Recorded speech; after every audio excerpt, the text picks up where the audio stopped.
Well, good evening, folks. I'm pleased to welcome you to another program of the Cambridge Historical Society. This time, a world premiere of a video of David Gates and the history of the Gates farm and the Gates family in Cambridge. David is here. What we're going to be seeing tonight is a video that was taken of a conversation with David. At the end of the program, he's agreed to take questions sitting in the back there. He's not going to be up front, but so the video is a video, so you won't be able to ask questions of the video because it'll just keep going and doing its thing. But afterwards, you can talk to the real deal. We're here with a video for you to watch tonight because we've had the good fortune of having Richard Gagne, who's become sort of our video guru. He records historic or conversations with folks and then edits them. He records our meetings so that videos can go on YouTube so people that can't attend the meeting can watch. So we're really lucky to have Richard here. There's a lot of work that goes into the editing in particular, but fortunately he's into it and we're happy to keep him busy. So David has lived in Cambridge his whole life. His family has been farming in Cambridge since the early 1800s. His son, is it Aubrey? Yep. Aubrey is now running the farm, and Aubrey's son is now starting to become involved. So the generational shift of being in charge of making things work on the Gates farm continues. It's been a presence in downtown Cambridge for 200 years, more than 200 years, which is pretty amazing. David has been on the village trustees in Cambridge almost that long. Yep. 30 years. It seems like it. So he's very involved. He used to be very active in Civil War reenactment. He's a Civil War buff, historian, and all-around good guy. So we're pleased that he was willing to do this video, pleased that Richard could put this together, and we're sure that you'll enjoy watching this. Take it away. Well, I'll start at the beginning. The Gateses came to Vermont in the 1700s. They came up through Connecticut, Massachusetts, and during the Revolutionary War, they were in Newbury, Vermont. And Jacob was there with his parents. And in the early 1800s, they moved here to Cambridge. Jacob was a Minuteman during the Revolutionary War and was called out on several alarms. I don't think that he ever really did that much, but they were called out. So anyway, he moved up here in the very early 1800s, was down where the Boyden farm is today. And he's buried, and some of his people are buried in that little cemetery at the junction of the roads there. He brought his father up with him later, and his father is buried. Father and mother are buried there. Jacob had two sons, and one son was there at the Boyden farm, and the other son was here in the village on the farm that is the Gates farm today. So the family sort of diverged at that point to a degree. The cavalry officer that you mentioned, Clarence Dyer Gates, he actually was from the farm, where the Boyden farm is, and he had quite a colorful history. He had actually left Vermont and gone to Illinois just before the war broke out. And he was out there from what I've gathered, he was raising a militia in Illinois. War broke out. He came back to Vermont and helped organize the 1st Vermont Cavalry and was appointed adjutant. And if you know any of the history of the 1st Vermont, they were in like virtually every engagement from the beginning of the war to the end. At one point, at Culpeper Courthouse, he was captured and marched off to prison. And he was educated and could write well. And the Confederates recognized that he had some education. They put him to work helping the Confederate clerk write up the lists of men to be paroled and exchanged. Because at that point in the war, they were still trading prisoners back and forth. And what any good Vermonter would do, he put his own name on the list and was back with his regiment in just a few weeks. And after the war, he owned the store in town. He lived on this street for a while.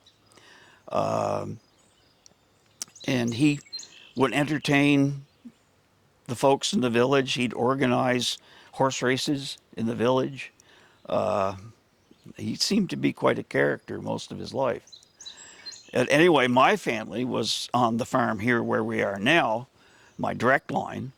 There was an old house there, it's still there, but we use it as a garage. And that was converted long before my time. And the red farmhouse there was built. My great-grandfather built this house and this carriage barn that I live in. That was old E.J. Gates. It gets a little confusing. My sister's done all the genealogy of the family way back. It gets a little confusing because there was a Jonathan Ephraim, an Ephraim Jonathan, and then another Jonathan. So they apparently liked a certain number of names. But anyway, my great-grandfather built this house and barn here. And, you know, we've been in the village ever since and plan to be here a long time coming, I hope. Well, my father, he liked horses, and he had a horse that he used to race at the Champlain Valley Fair named Biscuit. And the horse always won. My grandparents made him give it away at one point. And I suspect it was because the horse was dangerous and they were afraid he was going to get killed. Because he told me that the horse would run and just run like the wind, but the trouble was getting her to stop.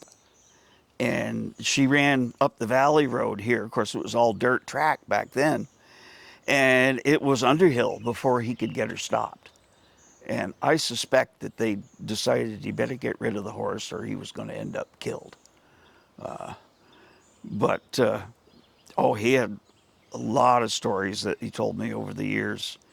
You know, everything from things that happened when he was a little kid. Of course, he went through the flood of 27. He was just a little boy. And he stepped off the roof of the porch on the farmhouse into a rowboat and was taken up to high ground over where the reservoir road is. And my grandfather, they had a lot of cattle then, and my grandfather was out in the barn trying to get the cows out of the barn. And of course the flood was coming at night. And it was a sort of thing back then. Around here you're used to flooding. It happens. And the thing was, it kept coming and kept coming, it kept getting worse. And it was dark. They turned the cows out to drive them out of the barn, but there was nowhere for them to go because the water was coming in so fast. And the cows would go out in the yard, swimming around in a circle, come right back in the barn. And the water got up chest high on the hired men. And my grandfather told him, he says, forget it, give up, get upstairs in the hay mail. So all the hired men got up in the hay mail and they got to listen to the cows drowning all night. and they lost 57 cows in the flood. They're buried right up here in the valley. In one of the pastures, there was a deep ravine, and they dragged them all up there with horses and buried them in that ravine. The big bull, they had a big bull, and the big bull was the first one out the door. They never saw him again. And it was probably a week, 10 days later. There used to be an old barn that I remember it, but there was an old barn out where the freestall barn is now that they kept straw in, loose straw. And they went out to get a bunch of straw to bring into the barn to help dry things out. And up on the great big straw pile, here's the bull, sitting there just as unconcerned, chewing his cud. He'd gotten out and found some high ground. Yeah, so they saved him. But the flood was pretty devastating, to the whole village. We've got pictures of the village in the aftermath, people trying to clean out the houses on the street, and all the furniture's in the houses is out on the yards and trying to dry stuff out. My mom, there's a lot about her that I didn't know until much later in life. She was in the service, World War II. And she was one of the people, she was in the Coast Guard. But before that, she had volunteered and was in one of the rooms where you stand on the big floor map and you move pieces around, so that they could keep track of where things were. And I had never known that about her, but she told us about it before she died. But she was stationed in D.C., and she enjoyed her time in the service. And she was dating my father at the time, sort of a long distance thing. And when she came back, they got married after the war, and became a farmer's wife, basically. Yeah. But her family was from Boston, yeah. And they had moved up here. And up in Jeffersonville, there used to be a bakery right next to the grist mill. There's a brick house there that's like down over the bank. Well, that was a bakery. That was my grandfather's and grandmother's bakery. And my grandmother, Stewart, my mother was a Stewart. She was always in the restaurant business and that sort of thing. Well, there's a lot of stories about my mother's brother, my uncle. He was quite a character. And he used to come here and stay in the summertime, quite a lot. He was in World War II. He was in the Merchant Marine and resigned from the Merchant Marine early in the war, joined the paratroopers. And he spent time in Europe. But after the war, he was in the oil industry, and he was a pilot. He got his pilot's license, and he was down in Nicaragua on Lake Maracaibo on the oil rigs down there. And he was down there for quite a while, but he'd fly his plane up here to Burlington. And he had an old Helio Courier aircraft. And I remember one summer he flew up, never checked in with customs or anybody along the way, just showed up. Had his plane down to Burlington, and it was he'd been here staying with my folks probably 2 weeks. Guy from customs shows up. George just laughed at him. George was like that. And the guy just shook his head and left. But George was a character. He had several wives, some children scattered around in different areas, but he was an interesting guy. I flew with him a couple of times, scared the hell out of me both times. the last time I flew with him, he had a Piper Cub, and he'd been up in Alaska. He was living up there and working for oil companies up there, had a plane, and of course the runways up there out in the bush, it's just a dirt strip out in the brush somewhere, and you just look and see if there's anybody around, you land. Well, down here to Burlington, we went to land, and he calls in, you know, Cessna such and such, approach, blah, blah, blah, blah, shuts his radio off, because you're supposed to wait for the tower to reply. He wouldn't, he just shut his radio off. And so we're floating in, and he wasn't coming down very fast. And I said, George, I said, you know, there's not a lot of runway here. And he didn't say anything, and we're still coming in. We got way down in front of the UPS terminal. We still hadn't hit the ground. And I was getting nervous at that point, because I knew the end of the runway drops right off like that. Anyway, finally touched down. We only had about 150 feet of runway left. And he went off into the grass, and he saw there was nothing there, and he goosed the engine, did a 360 with the plane right there, and got back on the runway, and the thing wasn't taxiing right. It kept pulling off to one side. And he says, there's something wrong. And he goosed the engine, did a complete 360 right there on the runway. Here's another plane taxiing right behind us. I said, oh my God. So he stopped. He says, well, we'll have to push it off. So we pushed it off onto the grass. And we were standing there. He'd bent the trailing wheel on the plane. And so we're standing there. Pretty soon this guy comes marching out from the terminal. He said, Tower wants to have a word with you. So he went in and came back. I said, what was that all about? Ah, goddamn idiots. They don't know anything. Just blew it off, you know. Well, 30 years later, I had a friend who was an antique picker that I knew. And I'd known him for quite a while. And I found out that he was an air traffic controller in Burlington.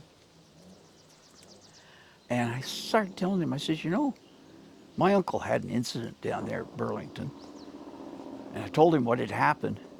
And before I could say my uncle's name, he said, George Stewart. I said, yep. He says, that son of... I guess they'd had a regular shouting match with each other and told him to get the hell out. But there again, it's a small world. George was interesting. My father always told me about Phil McDurphy. My father loved him. Phil and his brother were escapees from the week school down in Vergennes. And they had worked 2 or 3 farms coming this way over through, and they landed here, and my grandfather hired them, Phil and work. And it was, my father told me it was a month or so later, truant officer from the week school showed up, wanted to know how they were doing. And my grandfather said, God, he says, they're damn good help. And the truant officer said, well, good place for them then. Left them right here. And Phil, now these were black men, Phil McDurphy. Phil stayed here his entire life. And he died 1957, I believe. I was not even a year old when he died. My father took me to the hospital in Burlington to show me to Phil, and it was the sort of thing where they didn't let children in. I'm not sure. I think he had lung cancer or TB. And he took me, and he said Phil saw me out the window of the hospital. So he got to see me before he died. But we've got a lot of pictures of Phil and his family, his brothers. There was quite a few of them. There was Worthington and Claudie and Jim and Phil. Phil's name was Phil Sheridan McDurphy, of course named after Civil War General Philip Sheridan. But my father thought the world of Phil because he basically grew up with him, you know. Hey, kitty. And anyway, we still, when we're renovating different parts of the barn, we still find empty beer bottles in the walls and the ceiling. Phil liked those quart bottles of Prince Rupert. He'd finish one, put it in the ceiling. No, I was born in Curbs Memorial Hospital in St. Albans. My older brother and sister were born right in Dr. Mann's office up in Jeffersonville. But there wasn't anything difficult about my birth. The only unusual thing was Andy Butler and Clara up here in the valley. They had a son the exact same night, same day, same night. We were about 2 hours apart. And of course, I went through high school with him, Chucky. He's gone now too. But I was the youngest child for an awful long time, and then my younger brother came along. No, I was always David. My cousins, I had 3 sisters that were cousins. They were from over in Alberg, and they always insisted on calling me David Earl, and I hated it. Earl was my grandfather's name, and they'd always call me David Earl. And I finally told them, I said, will you stop calling me that? And they did. Yeah. That big one right there. Yeah. Yeah. That was built by my great grandfather. My father, they lived in one of the brick houses over street, because we owned not the one right across from the intersection, but the one further west. They owned that. That was in the family. And he and my mother lived there for a while, and then they moved up here. And my grandparents lived in the farmhouse down there. Old EJ, he was a fairly big wheel in town. He was friends with H.N. Gray, who had the Gray House, what they call the castle now, because when I grew up, that was always called the Gray House. And H.N. Gray built that. My great grandfather built this one. I don't know if they were competing with each other, but maybe they were. But they were friends, and it was just one of those things where he built a big Victorian house. Of course, he built the barn, which in its day was huge. It's still a monstrous barn. It needs work, which is a constant thing. But I do remember seeing a newspaper article, years ago, from the 1800s, late 1800s, and it said that E.J. Gates's barn is finally finished, and it is a monster. Oh, I don't know. Growing up on a farm, I think, is the best way to grow up. I'm very happy that both my sons grew up here, and that my grandchildren are growing up here.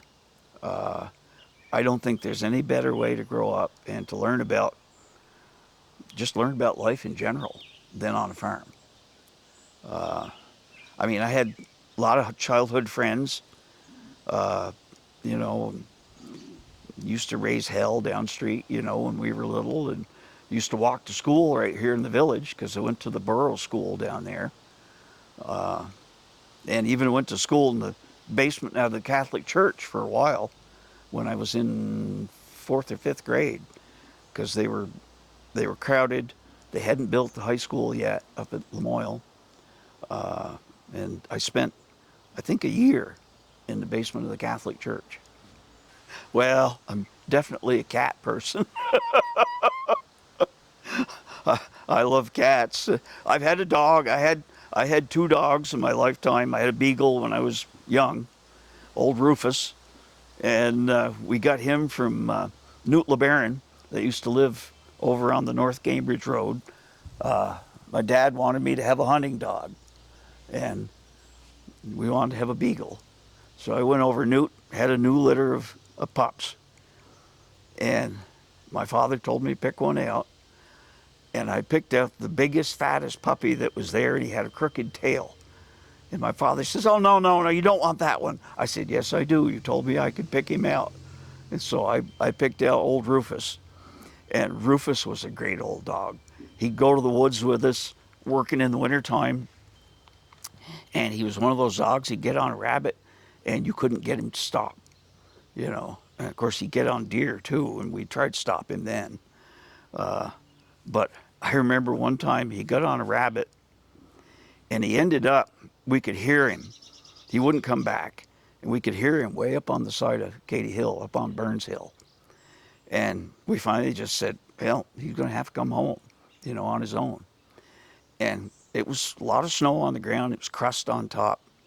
He showed up the next morning, and I think he slept for about 4 days after that. His feet were all bloody. He was all wrung right out. And I remember lots of times we'd have him in the truck with us, and we were up here on the Valley Road. Dad and I were going somewhere to look at something, and Rufus was sitting in between us. And a raccoon ran across the road right in front of us, and Rufus went bang, just like that, right into the windshield, because he hated raccoons. And he hated snakes. And all you'd have to do is put your finger down in the grass and go like that and tell him there was a snake there. And he'd come over and jam his nose right into the ground, start barking, looking for it. He was a funny dog. He died, I think, when I was in college. We used to get sawdust from Bell Gates, and they had an old sawdust truck. And one day we're in the yard. They'd bring it whenever they had it available. And we were all standing out in the yard down there, and the truck come wheeling in.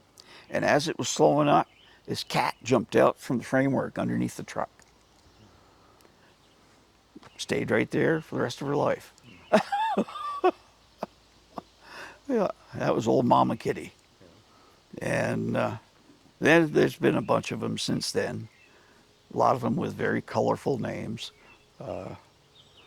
fairly unique. There's not many left now. There's one that's still down there that stays there all the time. And some of them migrated over to the store and different places. When my father was still alive, we had a number of black jerseys, and they were a specific strain. There was a bull that threw black coloring, because you can get jerseys a whole range of colors, and they were real good cows. And anyway, I went in the barn one morning early, and something went running down through the manger, and I was like, what on earth was that? And it wasn't much bigger than a cat, and it was a calf. And one of those black jerseys had this calf, and it was the littlest, tiniest thing. It was literally only about 1.5 feet long, you know, not much taller, and full of life and running like crazy. And I picked it up, put it in the first calf pen there, and my father came in, he looked at that, and he said, "Oh, Jesus Christ." And I says, well, it's out of a great cow, it's a heifer. I said, might as well raise it. "Oh, we don't want to raise that." And I said, "Yeah, I think we should." So we raised her, and of course she was turned into a fool, you know, because everybody took care of her and, you know, spoiled her, especially me. And she turned out to be a darn good cow. Very steady, good producer, and lasted for a long time. She finally wouldn't settle. She wouldn't get pregnant. And I didn't have the heart to ship her. And we kept her in the herd for probably 3 or 4 years. Just let her run with the cows and kept her there. And she finally died early one winter. Just laid down, gave up. But she was old. I think she was like, I want to say she was like 18 when she died, which is pretty old for a cow. And anyway, she's buried right up on top of the hill up there. I even gave her a marker. And, but you know, my son had a pet that he used to lead around, and you know, there's always cows that are kind of special. You know, I helped milk, uh, bedding down the cows and scraping them down. Uh, haying in the summertime. Of course, we used to raise oats, and it was a cover crop, and then we'd thrash them.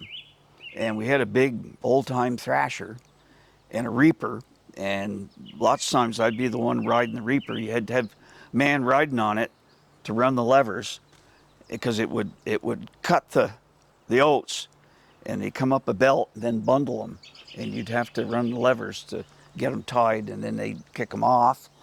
And you had to go around with pitchforks and put them up in shocks and let them dry a little bit more.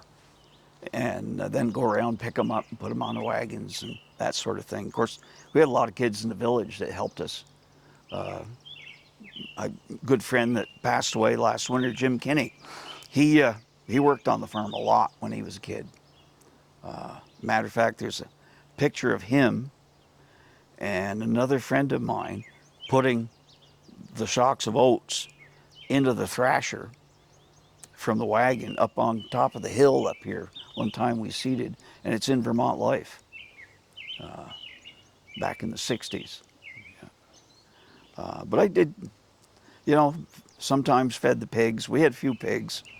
I didn't like the pigs. But we had horses too. We had work horses. And I used to drive the horses in the woods. Horses are a good way to get killed. They were notorious. It'd get late in the day, and you'd have the last load of sap you were loading, and of course you'd leave them, and they'd usually just stand and wait until they were driven. But it'd get late in the day, and you had to watch them because they'd decide it was time to leave.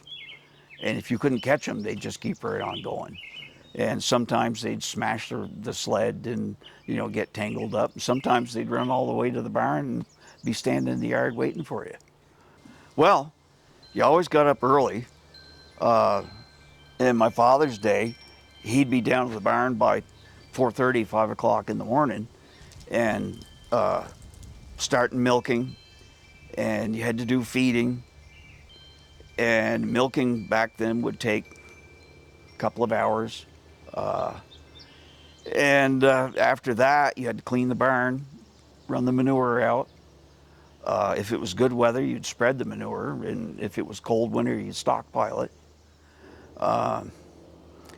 But feeding was a constant thing, because you used to feed 4, 5, 6 times a day, and if you're going to get, you know, proper amount of milk out of cattle, you have to keep the food coming all the time, and it might be grain or hay or haylage or silage, corn silage,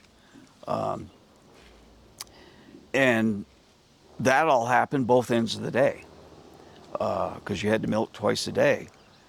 And in the good weather, a lot of it was spent harvesting, you know, putting in hay and putting in the various crops.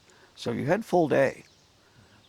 When I was young, we always had a full-time hired man that lived with my grandparents, and they supplied 3 meals a day, along with their board and room, plus a paycheck. The summertime was a little bit better because the cows were outside, so you didn't have to do so much cleaning in the barn. But you had a lot of outside chores to do. But in the wintertime, lots of times what we'd do is we'd leave a man at the barn all day, and the rest of us would go to the woods and work in the sugar woods, either cutting wood or putting up pipeline or clearing out roads for picking up sap, you know, all that sort of stuff. Because we always burned wood in the sugar house in the arch, and that took a lot of wood. We'd put up, 120, 25 cord of 4-foot wood every year. Yeah. Plus, we'd cut wood for the houses. Of course, all the milking early on was pretty much done by hand. And then they got a vacuum system with a dumping station. And I can remember that, where you had to go down through and milk the cows, and then you'd dump the milk into the dumping station, and it would go out to the tank. And then when I was a teenager, my father built the milking parlor where you could milk 12 cows at a time. And that was pretty big deal, because it was one of the most modern ones in the state at the time. We could milk 130 to 140 cows in an hour and 15, 20 minutes and be all washed up and done, which is fast milking. Usually a good 14 hours, pretty much. You know, now that I'm sort of semi-retired, it's hard to get used to not doing something every hour of the day. We used to tap. Well, at one point we tapped up around 8,000 taps, and it was all buckets, almost all of it. We did start to put in pipeline in the later years, but there were still a lot of buckets, and it was a lot of work, because you had to scatter the buckets and tap and gather the sap. My father always was the one running the arch, boiling the sap down. And the sugar house is a good mile off up in the woods. So it wasn't handy to get to it, especially if the river was up in the springtime. Yeah, there was a lot of work involved in that. One story, we've got a place up there that's called the Federal Road. And the reason it's called that is they were up there working in the spring of the year during sugaring, and column of cavalry from Fort Ethan Allen comes down over the hill in the road on maneuvers. And they came down through and went on through the woods and off into the valley somewhere. But from then on, the place was always known as the Federal Road. The later years, when we were tapping a full 8,000 taps, a good year for us back then was around 50, 60 barrels. Those are 32-gallon barrels. Nowadays, you know, people make a lot more than that, but you know, mostly buckets, and that was what we got. Those were good years, making 50, 60 barrels. I don't think too much of our row machines. The syrup that they make today is nothing like the syrup that we made back in the 60s and 70s. I'm convinced of it. My sister had a quart of syrup that my father made in the mid-70s, and she had it in her freezer. And a year ago, she brought it over from Maine, and we all tasted it, and it was so different from what you get today that's been overly processed today. There's something lost. Of course, they tried to turn the whole syrup industry basically into what they've done with the wine industry. You know, everything is minutely controlled. You can't, you know, if you're going to be organic certified, there's all these things you can't use that were common back in the day. And they're essentially harmless, but to get that stamp of approval, you have to do away with all that. So the syrup today is different from what it was, you know, 50 years ago. We had an old guy, I mentioned him before, Newt LeBaron, from over on North Cambridge Road. Newt used to work during sugaring. He'd help my father boil. He'd do the firing and help my grandfather. And he'd been in the cavalry down at Fort Ethan Allen. And they got talking about it one day. I was there when they were talking. And my father told about this column of cavalry that came into town on Route 15. And they went down through the covered bridge and set up camp in the big meadow down there. And he said that it took them all day, just streaming through town. And he said when they got done, that whole lower meadow was covered with canvas. And he remembered at the end of the column, there was one horse walking sideways, sidestepping. And the guy that was riding the horse was having a hell of a time with it. And Newt LeBaron was listening to the story, and Newt was going, yep. He says, that son of a bitch sidestepped all the way from Fort Ethan Allen. Newt was their wrangler. And he was the one that they gave all the problem horses to try to straighten them out. So that was Newt LeBaron riding that horse going sideways through town. And the funny thing was they all set up down there in the field. And that night, it started to rain hard. Next morning at daylight, they were gone. They pulled up stakes in the middle of the night and left. Probably afraid it was going to get flooded.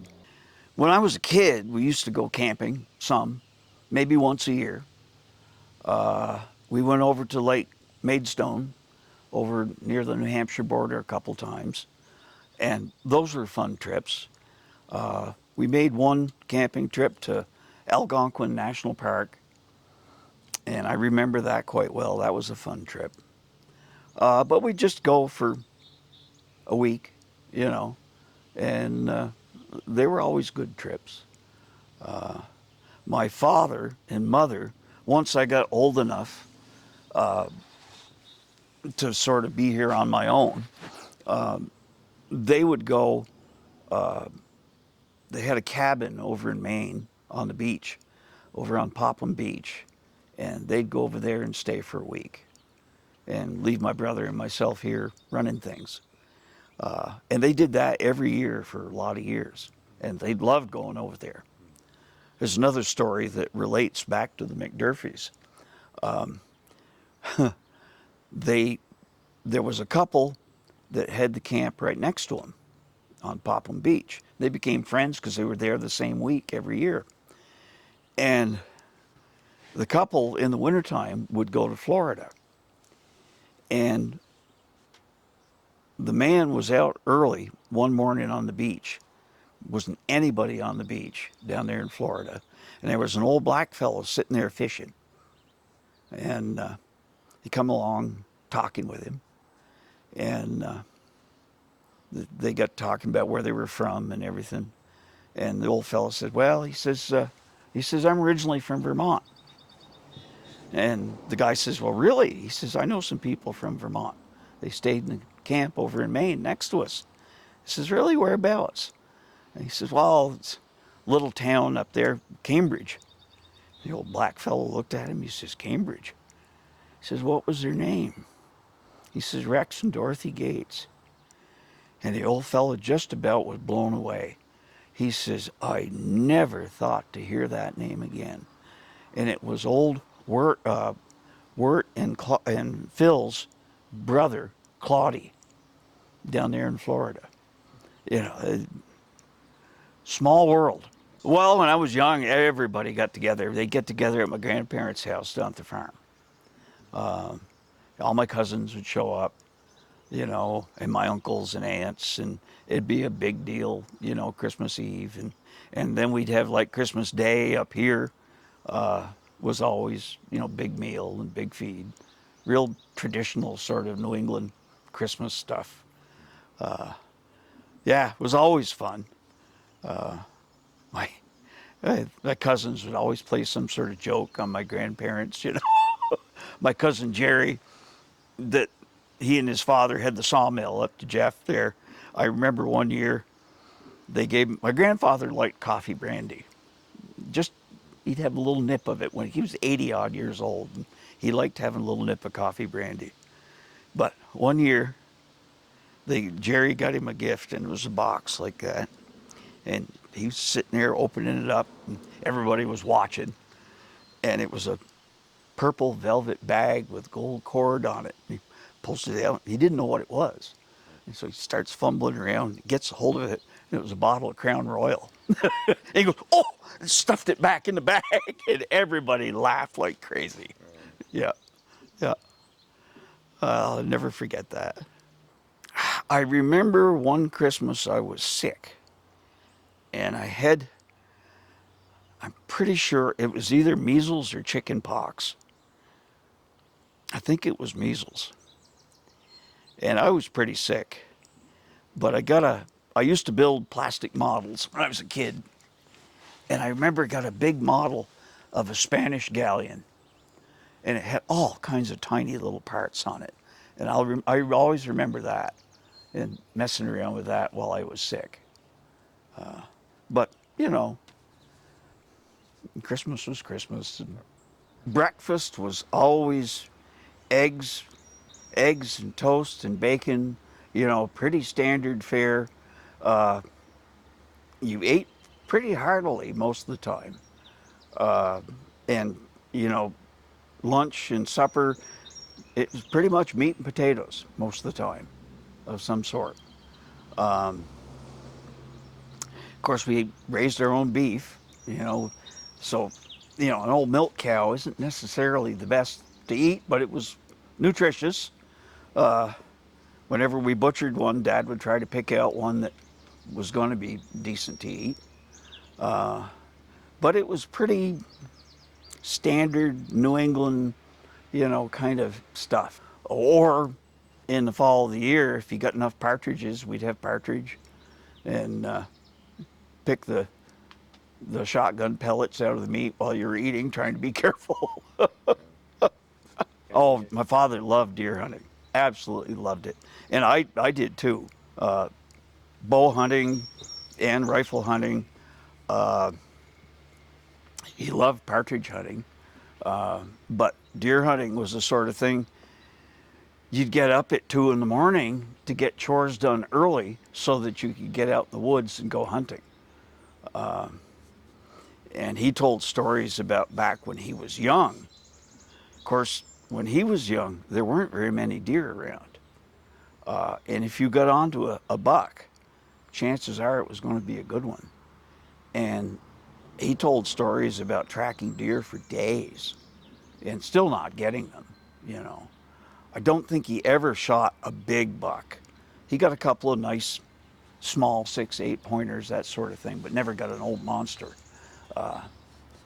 And when I was older, when I was in my teens and early 20s, I always went with him. And we'd go to places that I'd never been before, go way up on the side of the mountain somewhere, or, you know, off on Wintergreen over in Fletcher Way. And one time we went way over to, you go over to Underhill and you end up out on the mountain, almost coming down into Moscow, over on the other side. Places like that. Not a lot of deer there, but if you see one, it's probably going to be a big one. Saw a lot of country hunting with him. And when I was little, Bradley Gould had a store right down here where the pharmacy is. And every night after supper, everybody'd go down there and compare deer stories. And B. Bradley and Blanche, and they were both, you know, like old pillars of the community. And people like Carl LaPointe, my father, Babe Cutler, Jack Corse, all the local guys would be there. And just, there was a pot-bellied stove in there, you know, and I loved going in there because it was a real old-time store. I didn't shoot that many. I got one little 6-pointer, only weighed 100, I think about 140 pounds, but it was good eating, you know. But after my father died, I really didn't have time to go hunting anymore because I had more responsibilities with the farm.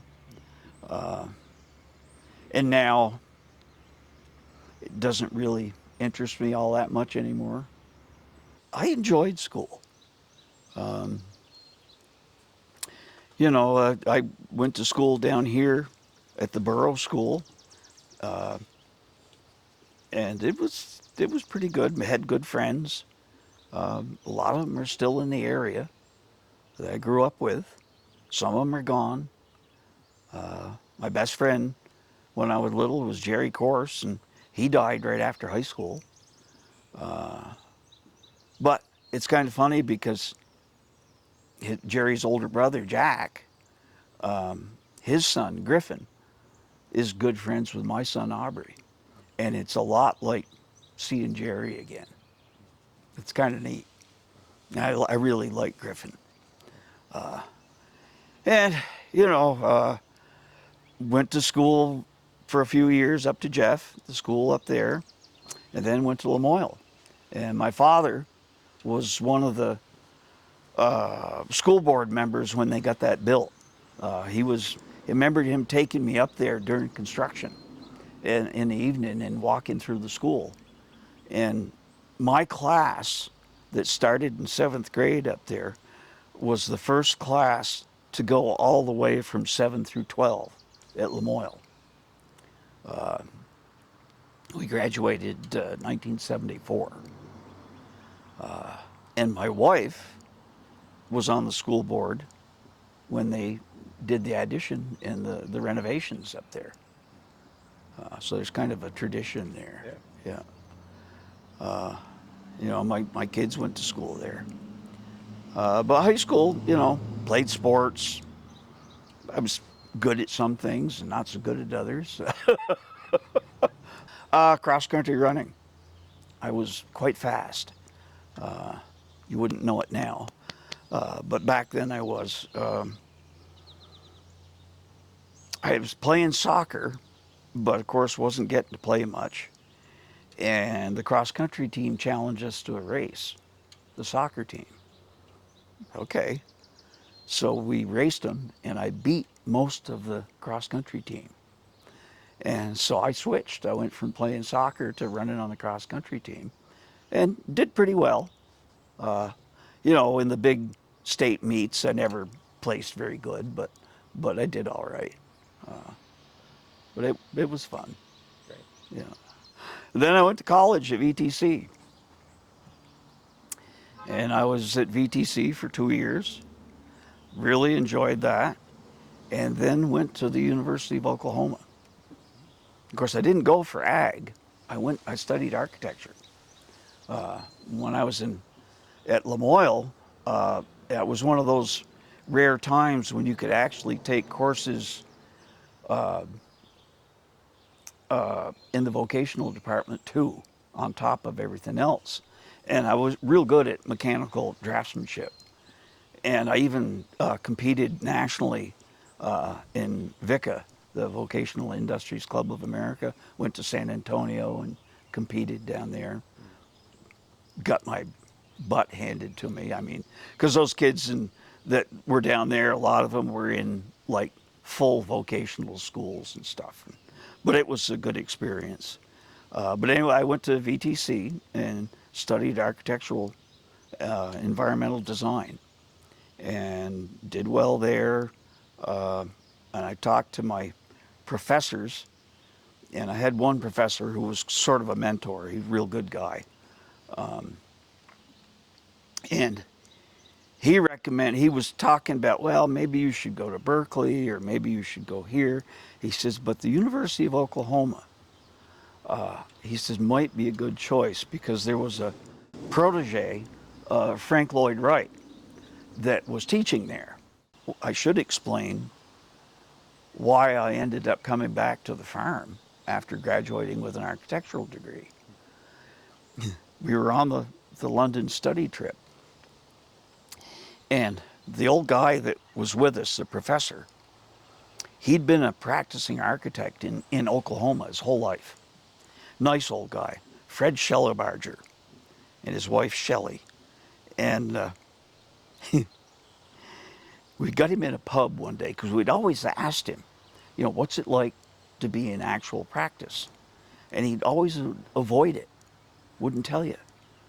We got him in a pub, got some Guinness into him, as I recall, and we kind of pressed him on it. And he says, well, he says, I'll tell you, there's 3 things that you have to do if you want to work. He says, one, you've got to learn to drink a lot of martinis. And I said, yeah, okay, I could handle that. And he said, two, you got to learn to play a lot of golf. And I'm thinking then, this doesn't sound good because I hate golf. And he says, three, and the three is the most important one. He says, you've got to learn to kiss a lot of ass. And I said, oh, this isn't good. So ended up, I came back to the farm when I graduated. Well,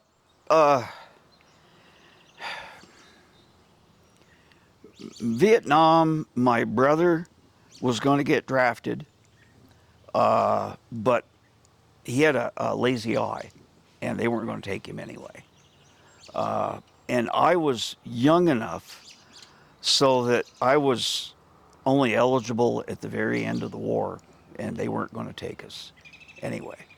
I think I was the last class that had to actually go and sign up. So, you know, it was in the back of your mind, but you kind of knew it was going to be over, you know, that sort of thing. I had a lot of friends that went, and a lot of them came back. Some came back okay, some of them didn't. Some of them never came back. Well, there used to be a club, a bar up on the mountain, the Salty Dog. And that was a pretty rocking place back in the day. And I'd come home from college on the weekends, and everybody I knew would go up there, you know. And they had good bands, a lot of people there. And it was a good time. And I remember going in, and there was this real pretty girl sitting next to the guy that was taking the money, because you had a cover charge to get in. And I was always wondering who the hell she was, because she's real pretty, beautiful eyes. And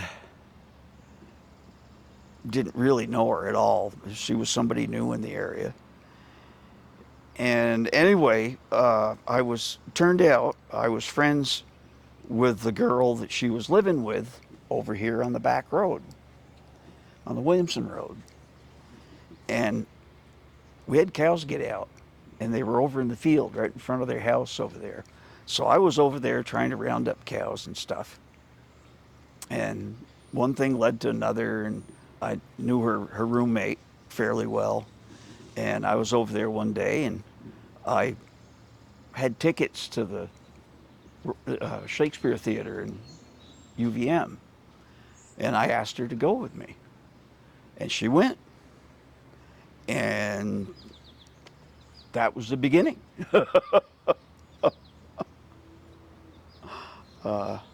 You know, we've been married since 1980. Nope. I've known a lot of interesting people. A lot of interesting people. I've been fortunate. My own life hasn't been terribly interesting.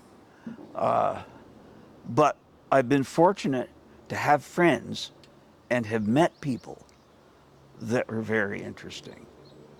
And I've always considered myself lucky that way. You know, I had an old friend. Most of my old friends are gone now. They were always older. I had an old friend. I used to do military shows down country, and we got to know each other. We had similar interests. And he was a combat artist for Stars and Stripes during World War II. And he was friends with Bill Malden and friends with Andy Rooney. And he's written a book. It's out there. The book is out there. Ed Vabell is his name. Very interesting man. And he used to tell stories. We'd go to dinner, you know, 3 or 4 of us go to dinner, and the stories that this guy had were just amazing. He had the dubious title of being the last GI to leave Paris. Well, there was a reason for that. He was dating the premier nude at the Folies Bergère. And it's all in his book. It's great stuff. And another old friend of mine just passed away a couple of years ago. He was a writer. His father was a fighter pilot in World War I. I mean, just crazy stuff. And he wrote books about that. But I've known a lot of interesting people. And that's been fun. Any questions to send down to David? Hopefully not. There. Where are you? There you go. I don't know if you knew that my great-grandfather was a hired hand at your farm. His name was John Leonard. Oh, yeah. Okay. Yeah, he lugged do you remember the big pine tree in the yard? Yeah. He carried that down out of the woods on his back when it was a seedling and planted it. Well, he ended up buying what's now the farm between. Yeah, That was his farm, and then his son was Wallace Leonard. yeah, And, yeah, yeah. if you knew that. That big pine he carried down out of the woods to plant it when it was a seedling. I have a question. When you went to Oklahoma, did you have Frank Lloyd Wright as a teacher? No, that's a whole nother story there. There was a professor there who had been one of Frank Lloyd Wright's disciples, but he wasn't there when I got there. He'd gotten in trouble with the administration. He had a following of students, all young men, and Oklahoma wasn't going to stand for that, and they forced him to leave. But I did have another guy that was very good while I was there. Yeah. Great. Yeah. And where is that little cemetery where your grandfather is buried? My grandfather, that's Oh, way back, you mean? oh, I'm sorry, the way back one. There's the one up by Boyden's, those are the first ones, right up in the vineyard there. Oh, okay. Yeah, that's Jacob and his father, and, yeah. Well, thank you all. Thank you.